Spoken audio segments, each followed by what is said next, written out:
कोई फर्क नहीं पड़ता इस चीज़ से। लेकिन हम करते जनता की सेवा करते रहेंगे, चुनाव लड़ते रहेंगे और जनता के बीच में रहेंगे।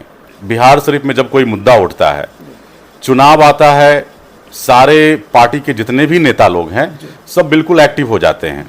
लेकिन जैसे ही चुनाव खत्म होता है तो 5 साल के लिए नेता लोग गायब हो जाते हैं। नमस्कार, आदाब। वक्त टीवी में तमाम आप लोगों का पुनः स्वागत है। अभी हमारी मौजूदगी मुगल कुआं में है और रवि रंजन कुमार जी के अस्थायी निवास पे है। यहाँ पे प्रेस वार्ता का आयोजन किया गया है। तो सबसे पहले सर, हमारे चैनल में आपका स्वागत है।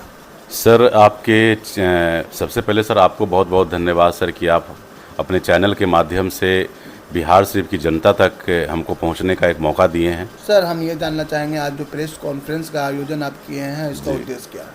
इसका उद्देश्य है सर कि बिहार शरीफ हमारा शहर, ऐतिहासिक शहर बिहार शरीफ का है, कि बिहार शरीफ की जनता जो किसी पहचान की मोहताज नहीं है, हमारा शहर किसी पहचान की मोहताज नहीं है।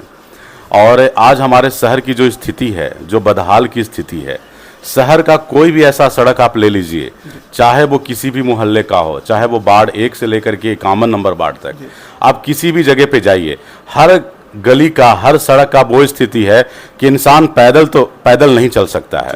आज बिहार पुलिस का एग्ज़ाम है, देख रहे हैं कि जितने भी लोग बिहार पुलिस का एग्ज़ाम देने के लिए आए हैं वो कितना मुश्किल से और सेंटर पर पहुंच पाए हैं। ये तो वो युवा लोग जानते हैं जो एग्ज़ाम यहाँ देने के लिए आए हैं। तो ये बदहाल स्थिति आप कह रहे हैं, तो जो मौजूदा सरकार है उससे क्या मांग करते हैं सर?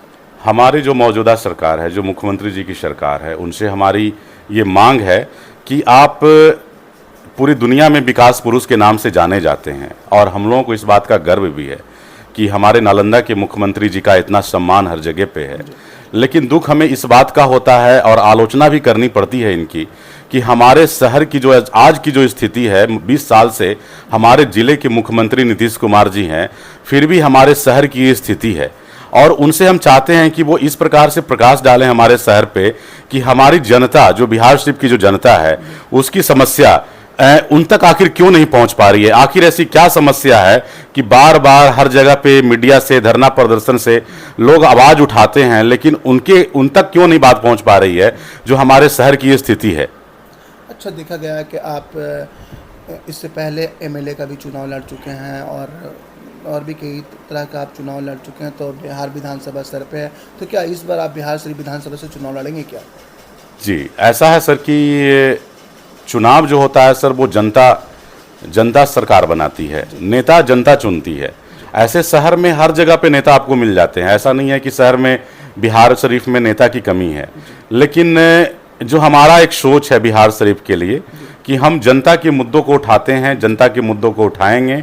जनता चुनाव में तो आना ही है, क्योंकि जब 2020 में जब हम चुनाव लड़े थे तो उस समय एक पार्टी थी जनता पार्टी नाम का, तो उससे हम चुनाव लड़े थे। और इस बार भी कई पार्टियों से बात चल रही है और अगर वो टिकट देते हैं तो चुनाव बिल्कुल लड़ेंगे। अगर वो टिकट नहीं भी देंगे तो प्रयास करेंगे, जनता का जन समर्थन रहेगा तो निर्दलीय भी चुनाव में आएंगे। यानी कि जनता अगर आपको चुनाव लड़वाना चाहेगी तो आप चुनाव लड़ेंगे? जी बिल्कुल, क्योंकि सर मान लीजिए कि अगर जनता आपको हर जगह से, हर गांव से, हर वार्ड से, हर जगह से हमको फ़ोन आ रहा है कि रवि रंजन जी आप जनता के लिए काफ़ी मुद्दा उठाए हैं और कई जगहों पे काम देखने को भी मिला है। कई हम जो धरना प्रदर्शन और सत्याग्रह भी किए हैं जिसका रिजल्ट आज शहर में है, तो लोगों का कहना है कि आप चुनाव में आइए। लेकिन चुनाव में आने के लिए होता है कि केवल नामांकन करना नहीं होता है, चुनाव में आने के लिए किसी दल की आवश्यकता होती है। तो अगर कोई ऐसा दल, अगर चाहे वो स्टेट लेवल का दल या राष्ट्रीय लेवल का दल अगर कोई देता है टिकट तो बहुत अच्छी बात है, और अगर नहीं देगा तो जनता के समर्थन से चुनाव में आएंगे। तो देखा जाता है रवि रंजन जी कि जब भी कुछ जनता की समस्याएं होती है तो देखा जाता है उनके आप हिमायत में धरना प्रदर्शन या फिर कैंडल मार्च वगैरह हमेशा आप निकालते रहते हैं, क्या वजह है? सबसे बड़ी वजह है सर कि बिहार शरीफ में जब कोई मुद्दा उठता है, चुनाव आता है, सारे पार्टी के जितने भी नेता लोग हैं सब बिल्कुल एक्टिव हो जाते हैं। लेकिन जैसे ही चुनाव खत्म होता है तो 5 साल के लिए नेता लोग गायब हो जाते हैं। पिछली बार एक कुशवाहा समाज की एक लड़की थी जिसका मर्डर कर दिया गया था, जो बनारस में, उसके लिए शहर में हम मुद्दा उठाए।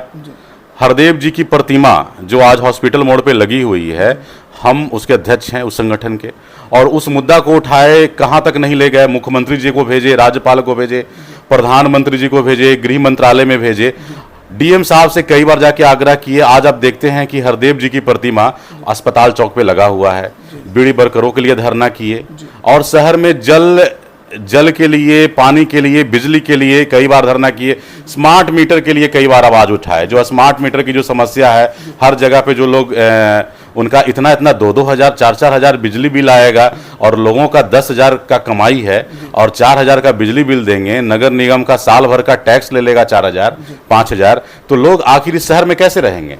समस्या ये है कि इस शहर में रहना इतना मुश्किल हो गया है।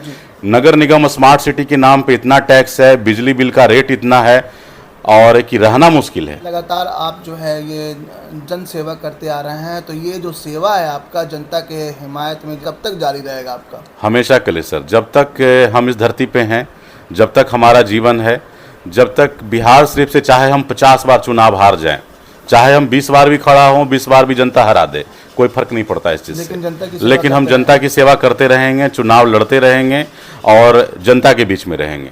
जी, कई polytechnic college, engineering college, ITI college चल रहा है, जो बिल्कुल DRCC से उसका पैसा सैंक्शन होता है। अच्छी बात है, सरकार की अच्छी पहल थी कि लोगों को शिक्षा मिल रहा है, शिक्षा का अधिकार है। लेकिन समस्या ये आ रही है कि वो जो ITI किए हुए जो युवा हैं, पॉलिटेक्निक किए हुए युवा हैं, इंजीनियरिंग किए हुए युवा हैं, जो DRCC से कर्ज लेकर के पढ़े हैं, और वो युवा को रोजगार नहीं मिल रहा है, सरकार वैकेंसी नहीं निकाली है। तो सरकार एक तरफ आप कर्ज दे करके युवाओं को कर्जदार बना रहे हैं, और उसको रोजगार नहीं देके उनको बेरोजगार बना रहे हैं। तो आप युवाओं की सरकार, आप नहीं, युवाओं के हित में आप नहीं सोच रहे हैं। तो आपका अभी 2025 में चुनाव है, आप युवाओं के हित में सोचिए, क्योंकि युवा सबसे ज़्यादा है। एक बार एक हम इंटरव्यू देख रहे थे डॉक्टर APJ अब्दुल कलाम का।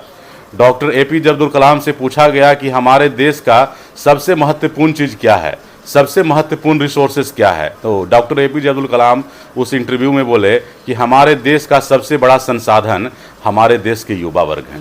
नीतीश कुमार की सरकार है, उन्होंने ऐलान किया जिस तरह से महिला आयोग है उस तरह से वो युवा आयोग बनाने का काम करेंगे। इसको आप किस तरह से देखते हैं? बहुत अच्छी पहल है सर, क्योंकि नीतीश कुमार जी अगर ये बात को सोचे हैं और ये अगर आयोग बनाते हैं तो अच्छी बात है, ताकि युवाओं की आवाज़ सरकार तक पहुंचाने में अच्छा रहेगा। लेकिन उसमें वो कैसे लोगों को रखेंगे? केवल अपनी पार्टी वाले लोगों को रखेंगे या पार्टी के बाहर के लोगों को भी रखेंगे? होता क्या है कि लोग आयोग बना देते हैं और उसमें अपने ही दल के लोगों को रख लेते हैं। तो अपने ही दल के लोग तो केवल वही वाला बात करेंगे, पार्टी की बात करेंगे। सिपाही भर्ती का जो भी परीक्षा और दौड़ हुआ आपने देखा होगा, तो उसे आप किस नज़रिया से देखते हैं सर? सर अच्छा बात है कि एक समय था कि बिहार में थाना नहीं था, हमारे यहाँ चौकी नहीं था, हर जगह पे क्राइम होता था। लेकिन नीतीश कुमार जी की जब सरकार आई तो आज देखते हैं कि सिपाही बहाली होती है। लेकिन ये अच्छी बात है, इससे कोई दिक्कत नहीं है कि युवाओं को रोजगार मिल रहा है। लेकिन मामला ये है कि इसमें इतने बड़े बड़े धांधली होते हैं। हमारे शहर में भी धांधली देखा गया है, बिहार के और कई जिलों में धांधली देखा गया है। और जो धांधली करने वाले हैं, दुख तो इस बात का है कि नालंदा जो ज्ञान की धरती है, जो हमारा नीतीश कुमार जी की धरती है, विकास पुरुष की धरती है, इस धरती से ऐसे ऐसे माफिया लोग आते हैं जो शिक्षा बहाली, जो टीचर की बहाली में निकलते हैं, नीट की बहाली में आते हैं, बिहार पुलिस के बहाली में जो अगर धांधली होता है तो वो नालंदा के लोग मिलते हैं। तो ये नालंदा की छवि खराब हो रही है। ऐसे लोगों को मुख्यमंत्री जी को पर्सनल, ना केवल प्रशासनिक तरीके से उसे गिरफ्तार करके आप अंदर कर देते हैं, आपको खोजने में 5 साल लग जाता है उसे, और तब तक कितने युवाओं का आप कैरियर से खिलवाड़ करते हैं। तो वैसे लोगों को आप पकड़िए और वैसे लोगों को ऐसी सजा दीजिए कि वो कभी दोबारा किसी भी परीक्षा में धांधली नहीं कर पाए।